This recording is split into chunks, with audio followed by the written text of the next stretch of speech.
అండి, ఎలా ఉన్నారు? బాగున్నారా? నేను మీ సుకన్య. ఈరోజు మన రెసిపీ వచ్చి పాలకూర ఉల్లి కారం అనమాట.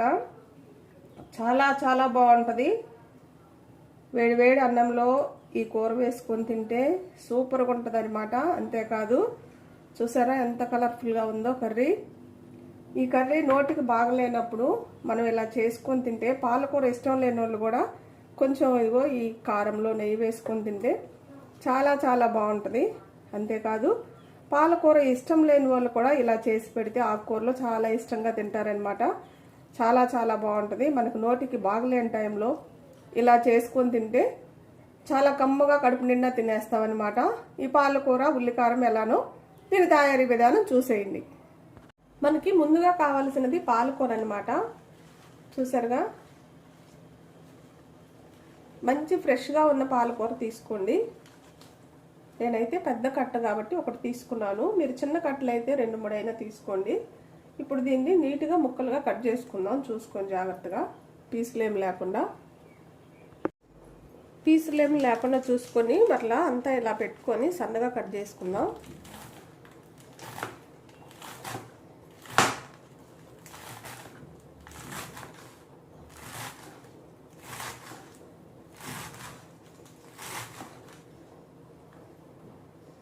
చూసారు కదా, ఇలా. ఇప్పుడు నేను ఈ పాలకూర అంతా కూడా నీట్గా 2-3 సార్లు కడిగాను అనమాట.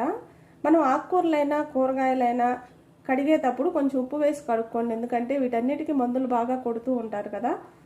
ఆ మందుల పవర్ పోవాలంటే ఉప్పు వేసి కడుక్కుంటే చాలా నీట్గా ఉంటాయి అనమాట, కూరగాయలైనా ఆకుకూరలైనా. ఇప్పుడు ఇది పక్కన పెట్టుకుందాం. ఇప్పుడు ఒక మిక్సీ గిన్నె తీసుకొని, ఉల్లిపాయలు పెద్దవైతే 2, చిన్నవైతే ఒక 3 ఉల్లిపాయలు ఇలా కట్ చేసి మిక్సీ గిన్నెలో వేసుకోండి. అలానే ఒక చిన్న ఉల్లిపాయ వేసుకోండి. ఇప్పుడు దీంట్లోకి కారం వేసుకోండి. ఒక 2 టేబుల్ స్పూన్ల దాకా కారం వేసుకోండి.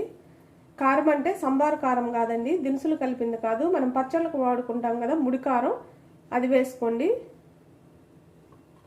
దీంట్లోనే కొంచెం ఉప్పు వేసుకోండి. చూసి వేసుకోండి, రుచికి తగినంత ఉప్పు వేసుకోండి. ఇప్పుడు వీటిని మెత్తగా మిక్సీ పట్టుకుందాం.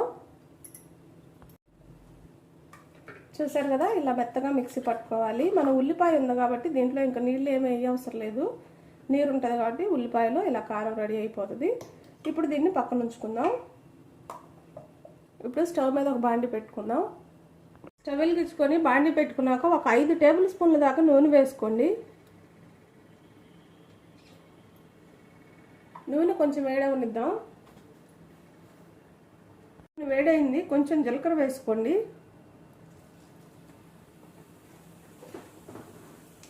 అలానే కొన్ని పోపు దినుసులు వేసుకోండి.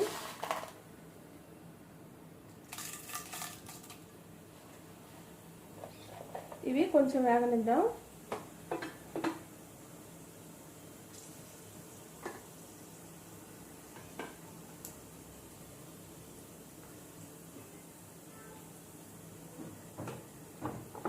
ఇవి కొంచెం వేగినాక ఒక కరివేపాకు వేసుకుందాం. కొంచెం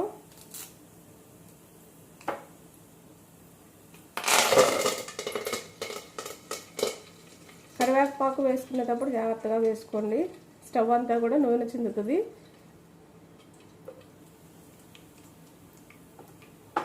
చూసారు కదా, మన తాలింపు వేగిపోయింది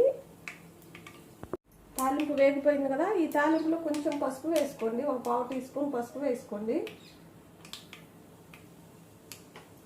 ఇప్పుడు మనం ముందుగా రెడీ చేసి పెట్టుకున్న వెల్లిపాయ పేస్ట్ వేసుకోండి.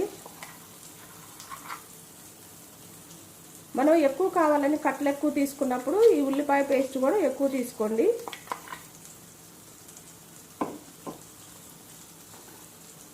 ఇదంతా కూడా నూనెలో బాగా వేపుకుందాం.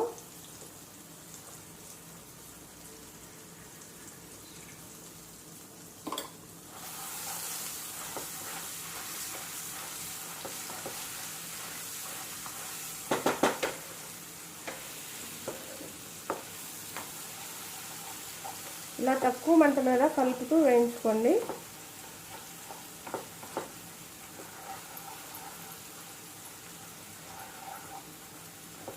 ఉల్లిపాయ పచ్చివాసన అంతా పోవాలన్నమాట, బాగా వేగాలి ఈ నూనెలో, అప్పుడే ఈ కర్రీ చాలా రుచిగా ఉంటుంది.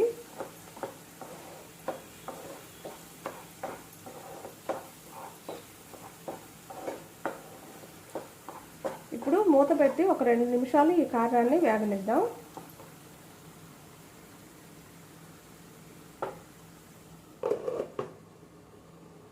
ఒక 2 నిమిషాలు అయిపోయినాక చూడండి నూనె అంతా పైకి తేలింది కదా. ఈ టైంలో మనం దీంట్లో పాలకూర వేసుకోవాలి.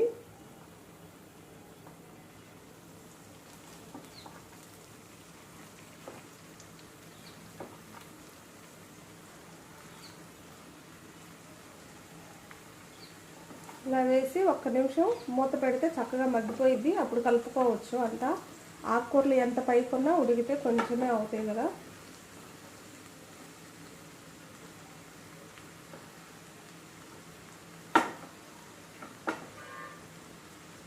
తక్కువ మంట మీద ఒక 5 నిమిషాలు మూత పెట్టి మగ్గనిద్దాం దీన్ని. ఒక 5 నిమిషాలు అయింది కదా, మూత తీసి చూద్దాం. చూసారా మగ్గిపోయింది కారం అంతా, కారంలో ఈ ఆకుకూర అంతా కూడా. ఇప్పుడు బాగా ఒకసారి కలుపుకుందాం.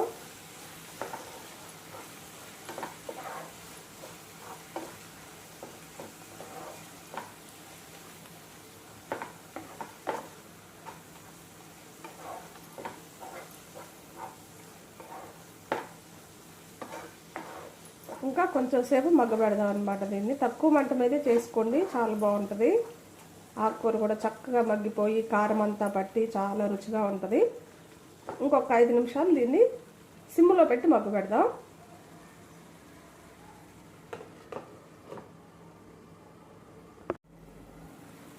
చూసారు కదా, ఒక 5 నిమిషాలు మనం తక్కువ మంట మీద మళ్ళీ మగ్గబెట్టాం. చక్కగా నూనె అంతా కూడా పైకి తేలింది, కలర్ఫుల్గా ఉంది కర్రీ.